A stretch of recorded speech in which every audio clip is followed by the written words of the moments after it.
Tô. Ah, sim. Então, boa tarde a todos, né? Bem-vindos a essa tarde de quinta-feira, né, de mais uma sessão do primeiro seminário GT Epiteto. Meu nome é Rafael Rodrigues Pereira, eu sou cofundador do GT Epiteto, né, e também sou professor de filosofia da UFG, né? Então, eu vou apresentar, né, as apresentações dessa tarde, e no final também vou fazer a minha apresentação, né?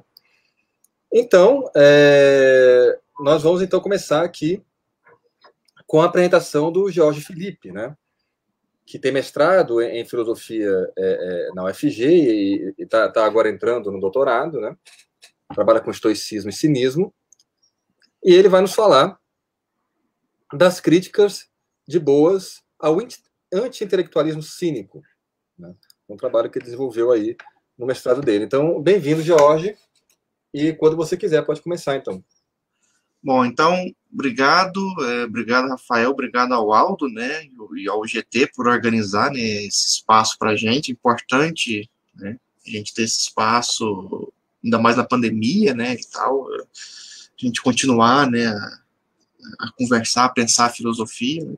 Enfim, o tema meu foge um pouco, né, das comunicações em geral, né, porque eu vou falar de cinismo, mas, enfim, né, estou dando um passinho para trás, né? Um passinho para trás, porque, bem, né? Vocês sabem muito bem que o estoicismo, né? Ele veio, né? Enfim, teve uma origem ali com Zenão, Crates, aquela turma toda. Então, eu vou ler aqui o texto durante esses próximos 20 minutos, né? Bom, Diógenes se notabilizou por ações radicais, inesperadas e pouco convencionais. Alguns o conhecem como o homem do barril, por morar em um tonel. Além disso, Diógenes também é conhecido pelas várias passagens em que enfrenta com sua parresia Alexandre o Grande. Outros o conhecem como o filósofo da lanterna, por carregar uma lanterna em plena luz do dia no meio do mercado. Diógenes também se destacou por masturbar-se em praça pública, abraçar estátuas no inverno, rolar na areia quente de verão e pedir esmolas para estátuas. Mas, sem dúvida, a mais famosa imagem que temos de Diógenes é a de cão. Seus contemporâneos o chamavam assim por causa de seu estilo de vida, morar na rua, comer sobras de templo e da estrada e satisfazer suas necessidades em público. Conta-se que Alexandre, ao encontrar Diógenes, disse: "Sou Alexandre o grande rei", ao passo que Diógenes responde: "E eu sou Diógenes o cão". Muito por causa dessas ações desde a antiguidade, vários autores defendem que o cinismo não é uma autêntica escola de filosofia. Hipóboto, por exemplo, diz que o cinismo não é uma escola filosófica porque não possui doutrina. Ele diz isso em George Laërcio 1:20. No final do livro 6, consagrado ao cinismo, George Laërcio informa que, cito ele, como algumas pessoas dizem, o cinismo é um modo de vida, em 6:103. Na obra Cidade de Deus, Agostinho de Hipona retoma a análise que Varrão fez das 288 possíveis escolas filosóficas e retira o cinismo da lista, reduzindo a um mero vestuário e modo de vida, para citar o próprio Agostinho. A tradição ortodoxa da filosofia foi muito influenciada por essas críticas, que podem ser resumidas em duas principais. E eu cito Long: a ausência de uma dogmática e a ausência de um fim ou meta filosófica. Fim de citação. Hegel dedicou pouco mais de 5 páginas ao cinismo em sua História da Filosofia e condensou todas essas críticas, afirmando que não há uma filosofia no cinismo e que seus princípios, cito Hegel, só foram elevados pelos estoicos a uma disciplina filosófica. Então, para Hegel, né, até o cinismo só ganhou forma mesmo a partir, né, do pensamento estoico mesmo, né, de fato. É curioso essa asserção do Hegel. E mesmo alguns dos que admitem que o cinismo é uma filosofia também criticam fortemente a escola, como é o caso de Boas. Para ele, a ética cínica, e eu cito Boas aqui, em seu resultado prático, se reduz quase totalmente ao primitivismo. Fim de citação. De acordo com Boas, há 2 tipos de primitivismo: o cronológico e o cultural. O primitivismo cronológico está ligado a uma determinada concepção da história e da raça humana ao longo do tempo. Em resumo, o grau mais radical do primitivismo cronológico prega um retorno aos primórdios da humanidade, onde tudo era melhor e todos eram mais felizes. O primitivismo cultural, por sua vez, denota um descontentamento da civilização com si própria, como um todo ou como um traço especial. Em geral, o primitivismo cultural acompanha aqueles que vivem em uma sociedade complexa, mas que acreditam ser mais desejável um retorno à vida simples. Boas afirma que o cinismo é primitivista a partir de sua caracterização da escola em duas premissas centrais. Primeira caracterização, a doutrina cínica consiste na noção de autarquia como o principal componente da eudaimonia, da felicidade. Né? Noção de autossuficiência como principal conceito da felicidade. E a segunda, a doutrina cínica se vale da concepção normativa de natureza para guiar a vida, na catafise. Né? Então, agora, vou explorar brevemente essas duas críticas, né, que o Boas faz ao cinismo e depois tentar, em alguma medida, dialogar com elas. Né? Concepção de autarquia. Né? A ideia de autarquia, ou autossuficiência, é uma característica comum do sumo bem de todas as escolas que foram influenciadas pelo pensamento socrático. Ao analisar a noção de autarquia, Boas diz que em todas as suas aplicações, esse conceito toma emprestado uma conotação negativa. Isto é, aí eu cito Boas, sobre seu sentido negativo de não querer, de indiferença a tudo que é externo ao indivíduo humano ou divino. Fim de citação. Portanto, o ser humano só pode alcançar o seu bem supremo através da negação de tudo que é estranho a si, estranho à sua natureza, estranho à sua razão. Essa teria sido a grande lição que Antístenes aprendeu de Sócrates. Boas segue argumentando que o ideal de autossuficiência está relacionado com a infelicidade do ser humano, na medida em que possuir muitos desejos implica, cito Boas, que o homem será infeliz e irracional em proporção à multiplicidade dos desejos. Fim de citação. E como resolver esse impasse? Bastaria negar os desejos, negando assim a causa da infelicidade. Quando alguém adota essa postura ascética, é conduzido, cito Boas novamente, diretamente ao primitivismo cultural. Fim de citação. Boas faz um paralelo entre a evolução da humanidade e a satisfação dos desejos. O desejo é a fonte do progresso. O ser humano só cria coisas para satisfazer os seus desejos. E, por outro lado, ao desenvolver novas tecnologias, os seres humanos acabam por ficar cada vez mais dependentes de seus artifícios. Portanto, se negamos os desejos, então negamos a progressão da cultura, caindo numa postura primitivista. Os cínicos visam, segundo a teoria de Boas, cortar o mal pela raiz. Eles vão combater a cultura ao combater o desejo. Essa é a primeira crítica que o Boas faz, então, ao cinismo. Né? A segunda, conformidade à natureza como normativa de vida. Segundo Boas, a noção da natureza como norma de vida adquire 4 sentidos diferentes no cinismo. O primeiro sentido está alinhado com a ideia de uma negação das artes humanas, ou seja, a normativa da natureza é aproveitar apenas das coisas que a própria natureza oferece para o ser humano. Tudo que é artificial e produto do engenho humano, o filósofo cínico negará. Portanto, as ciências e as artes adquirem um sentido prejudicial ao homem. O interessante, nesse caso, é que Boas ilustra a situação contrapondo o anti-intelectualismo, e aqui é o gancho, né, da comunicação. O interessante nesse caso é que o Boas ele ilustra a situação contrapondo o anti-intelectualismo cínico com o mito de Prometeu, afirmando que as práticas cínicas correspondem a uma mancha e degradação do mito, o que denota um primitivismo cultural. O segundo sentido de primitivismo como normativa da natureza está fundado na premissa de que, cito Boas de novo, qualquer coisa que seja característica da idade primitiva é mais desejável e melhor. Citação. O argumento pode ser reconstruído, né, em 3 etapas. Né? Então, primeira etapa, antes do desenvolvimento da maioria das ciências e artes, as pessoas não eram civilizadas. Segunda etapa, segunda premissa. Antes da civilização, as pessoas viviam de modo primitivo. E, por fim, né, esse modo primitivo sem ciências era melhor. Não, nesse sentido, a normativa da natureza expressa um primitivismo cronológico e cultural. Com o terceiro sentido, Boas diz que está de acordo com a natureza os desejos que, cito ele, são naturais, primários, universais, instintivos, irreprimíveis, espontâneos e não fictícios, né? Fim de citação. Essa análise é interessante porque demonstra que o cinismo não cairia em um ascetismo extremo, uma vez que acomoda determinados tipos de desejo. De fato, o cinismo, apesar de ser rigoroso, tem uma leve tendência hedonista. O prazer não é negado pelo cinismo, uma vez que, cito Boas novamente, atende à satisfação de desejos primários e naturais. Fim de citação.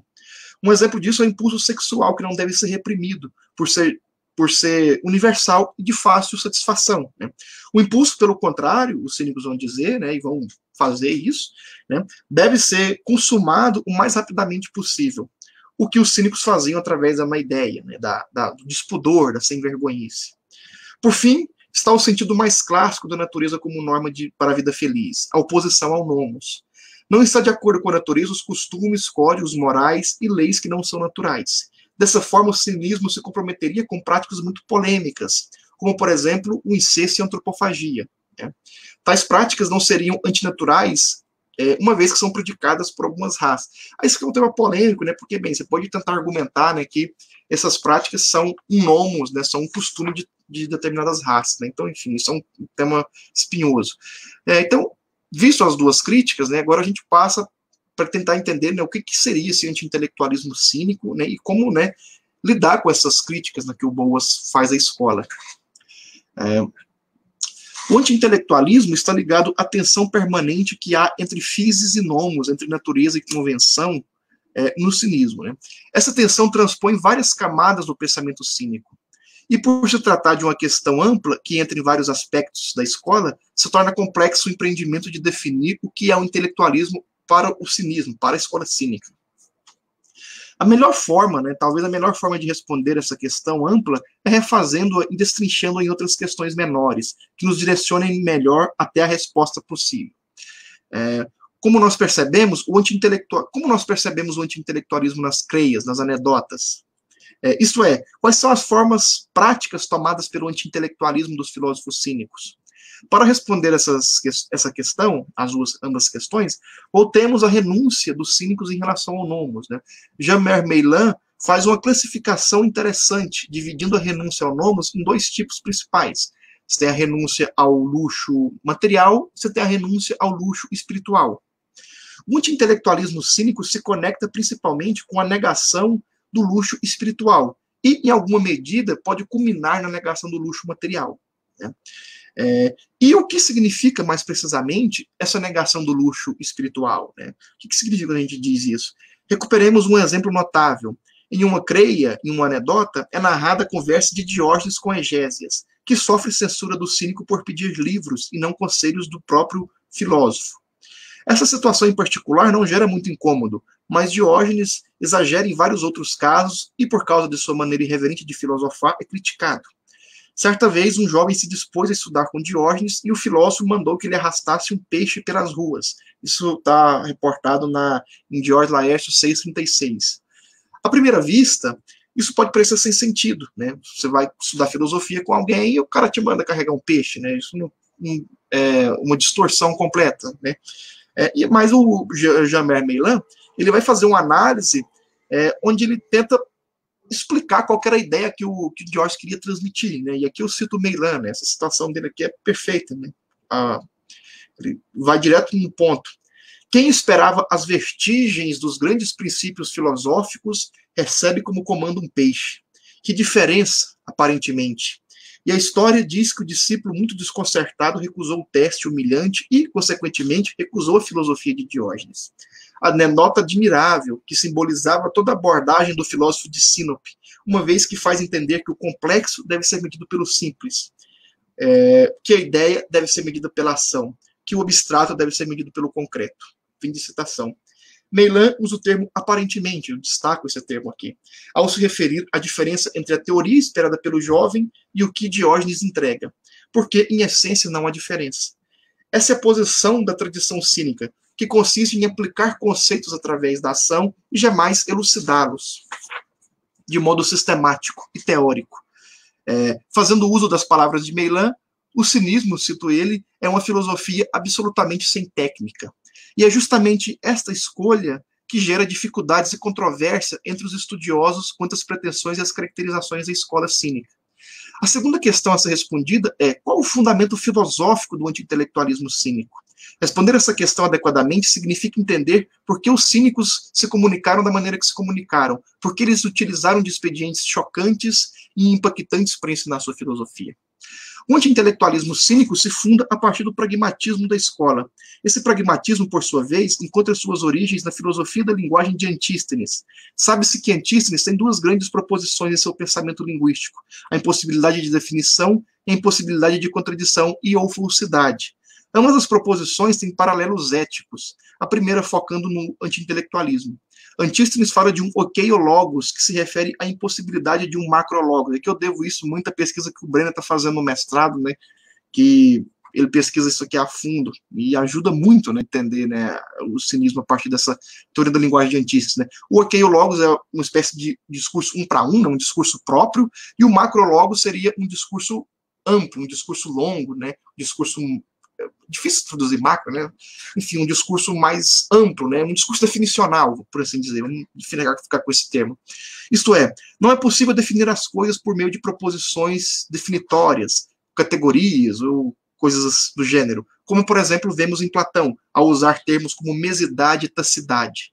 Para Antístenes, as coisas só podem ser definidas de forma ostensiva. E isso tem três consequências. Há um nominalismo no sentido linguístico, há um materialismo no sentido ontológico e há um pragmatismo no sentido ético. Essas três implicações podem ser consideradas os pilares do anti-intelectualismo cínico. O anti-intelectualismo da escola leva Diógenes a buscar uma alternativa pedagógica para instruir seus discípulos. Isto é, Diógenes se notabilizará por ter uma pedagogia bem diversa dos outros filósofos de seu tempo, como vimos no exemplo do peixe. A retórica cínica é levada ao status de estética, já que não há possibilidade de um macrologos, de um discurso definicional. Os cínicos abandonaram a teoria normativa, ética e os meios pedagógicos convencionais. Em resumo, os cínicos abandonam a lógica, devido à impossibilidade de definição, que é substituída pela estética. Nesse sentido, vemos que o anti-intelectualismo é uma negação dos dispositivos convencionais de ensino, porque essas ferramentas pedagógicas usuais envolvem abstrações que são negadas em todos os níveis do anti-intelectualismo cínico, no linguístico, no ontológico e no ético. Entender o anti-intelectualismo a partir dessa perspectiva estética e fundamentada na teoria da linguagem de Antístenes oferece a possibilidade de fazermos uma rica distinção que parece escapar de Boas, ao dizer que os cínicos são antiprometaicos. Há uma diferença entre racionalismo e intelectualismo. O próprio Boas parece fazer essa menção a tal oposição ao comentar a recepção cínica do mito de Prometeu, igualando o anti-intelectualismo ao antirracionalismo. Essa querela entre o racionalismo e o intelectualismo pode ser pensada a partir da seguinte pergunta: é possível uma filosofia acomodar um racionalismo e um anti-intelectualismo? Acreditamos que sim, porque o racionalismo é muito mais do que o intelectualismo. O intelectualismo, pelo contrário, sim, é apenas um modo de expressão do racionalismo. Ou seja, incorremos em um simplismo quando achamos que o racionalismo se expressa apenas em progresso, como quer Boas. O que Boas faz é aplicar uma concepção muito moderna, a ideia de progresso infinito, à filosofia antiga. Essa ideia de progresso perene não se encaixa com o pensamento grego, mesmo quando pensamos em filosofias consideradas mais sofisticadas que o cinismo. Por exemplo, o pensamento científico de Aristóteles é baseado na busca pela ousia, pela essência. Quando se descobre a essência, se descobre a verdade. Quando se descobre a verdade, o ciclo virtuoso do progresso se interrompe. Não por acaso a concepção metafísica de Aristóteles foi substituída pela concepção platônica na Revolução Científica, por pensadores como Bacon e Galileu, que ansiavam por uma marcha infinita ao progresso. Boas, portanto, pega emprestado uma concepção genuinamente moderna e insere na leitura da filosofia cínica. O resultado não poderia ser diferente. As ideias cínicas e as metas modernas não se recobrem, o que prejudica a leitura e o entendimento do cinismo. Justamente porque refere-se a uma questão moderna que os gregos não se ocupavam.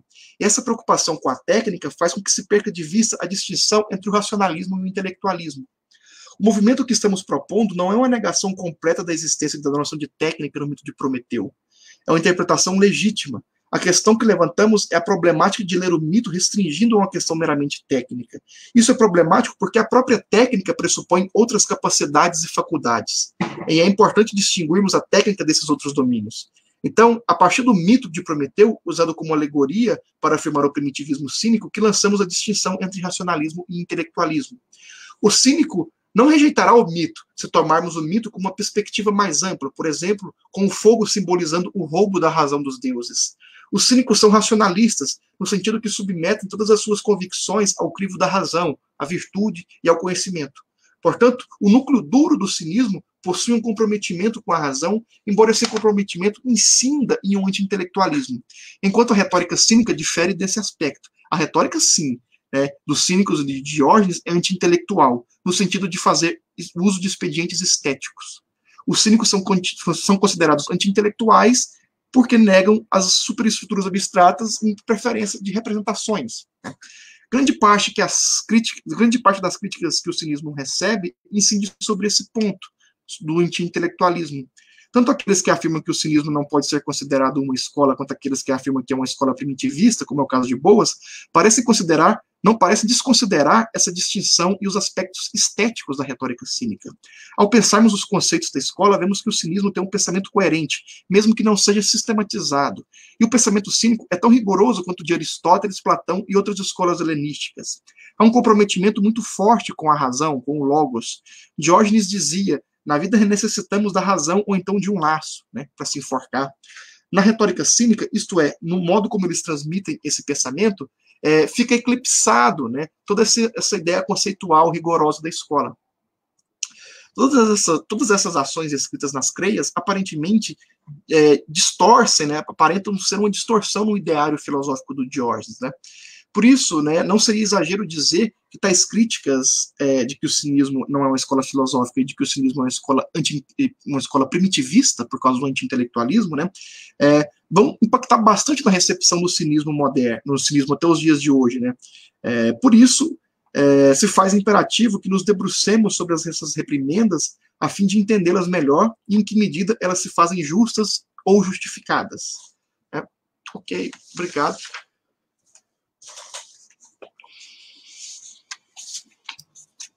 Muito obrigado, George, pela sua apresentação. Parece que nós temos tempo, para algumas perguntas que queiram fazer ao George,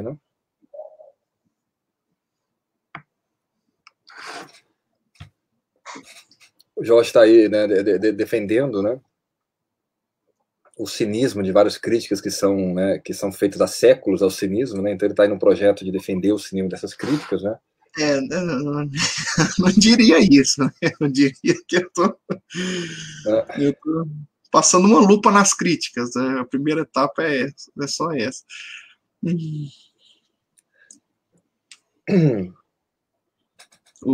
Temos aí uma pergunta aí. O cinismo seria um anseio a um estado primitivo da humanidade? Eu acho que não. Eu acho que o cinismo ele prega o cinismo ele prega o anti-intelectualismo, Esse anti-intelectualismo ele pode incidir em algumas coisas, como por exemplo, a questão da pobreza, da penia, a frugalidade, mas eu acho que passa longe, desse estado primitivo, Eu acho que assim, o cinismo ele é muito retórico, Ele é muito pomposo. Então parece que o que eles querem dizer, é voltar àquele estado, onde, sei lá, você não cozinhava comida, Tem até passagens que afirmam que Diógenes tentou comer um polvo cru, isso teria feito com que ele falecesse, mas isso a gente tem que tentar entender isso como o exagero do cínico, que era um método filosófico dele, que está inserido na estética cínica. Então, eu acho que está longe de pregar esse retorno ao estado primitivo, porque, enfim, seria irracional pregar esse estado primitivo. E os cínicos eles se comprometem com a razão. Bom, Gustavo, você poderia falar um pouco mais sobre a diferença entre intelectualismo? Bom, Gustavo, isso é uma coisa que eu estou começando a pensar sobre isso, então, assim, por isso que foi um pouco até arriscado, por isso que eu até me precavi de usar um texto para ler aqui, e não apresentar falando, porque eu estou começando a pensar sobre isso. Mas, enfim, de maneira geral, o racionalismo, ele no jeito que eu estou definindo aqui, ele é um ódio à razão, né? É você submeter, né, a sua filosofia, seus conceitos, aquela coisa toda, à noção de autarquia socrática, né? E aí, né, quando eu for destrinchar mais esse tema, eu vou tentar fazer outra defesa também da noção de autarquia, né? O Boas, ele define a autarquia apenas em um sentido negativo, né? Eu vou tentar definir a autarquia em um sentido mais positivo, mais amplo. Eu acho que os gregos, eles têm uma palavra perfeita para essa conotação negativa de autarquia que o Boas faz uso, né? Que é o conceito de adiáfora, né? Eu acho que esse conceito de adiáfora, sim, é um conceito negativo. A noção de autarquia me parece ser muito mais positiva, né? Muito mais positiva de você fazer o uso da razão, né? Então, esse intelectualismo está ligado a essa noção positiva de autarquia. E o racionalismo, ele seria... e o intelectualismo seria uma espécie de expressão do racionalismo, né, que pode se exprimir em várias formas. O racionalismo cínico pode se exprimir em ações morais, pode se exprimir, né, em adventos científicos, em arte, enfim, todo tipo de prática humana, né. Enfim, então, você tentar reduzir o racionalismo ao intelectualismo é você dizer, né, que só é racional, né, sei lá, só é racional aquele que, sei lá, consegue montar um computador, né, enfim, trazendo para uma distinção mais simples aqui, enfim, né, quem domina algum tipo de técnica, né, você só é racional se você sabe resolver uma equação, né, não, tem vários tipos de inteligência e tal, né, então esse é o ponto, né, o intelectualismo, ele comprime muito a compreensão de razão, né, razão é muito mais do que progresso no sentido científico, né, o cultural, como Boas parece afirmar. O Diogo, você acha que os cínicos são radicais? Bom, é bem provocativo, porque eu pergunto assim, eu não tenho como responder isso. Me desculpa, Diogo. Não saberia responder isso. Me parece que eles são utópicos, sim, em alguma medida. Mas em alguma medida também me parece que eles têm um pé no chão, porque me parece que eles têm noção da dificuldade, né, que envolve esse estudo, essa asquese, né, essa asqueses, né. Então, assim, é difícil de responder isso, né. Teria que... isso demandaria muito mais trabalho, né. Você me pegou desprevenido.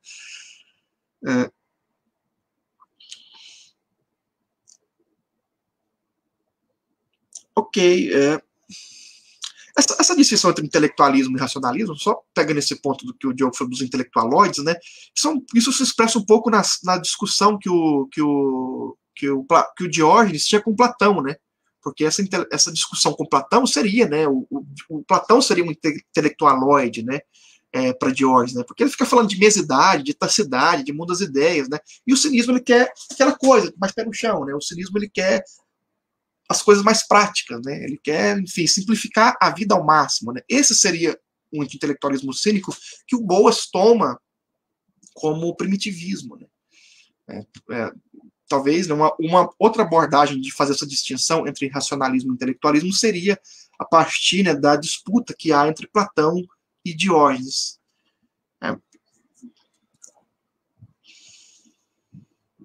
Tá bom, nós temos que ir para. Eu até também teria umas coisas interessantes que eu poderia perguntar também. A relação, por exemplo, entre esse anti-intelectualismo e a questão das convenções, que é muito importante para o cinismo, né, de combater as convenções, né?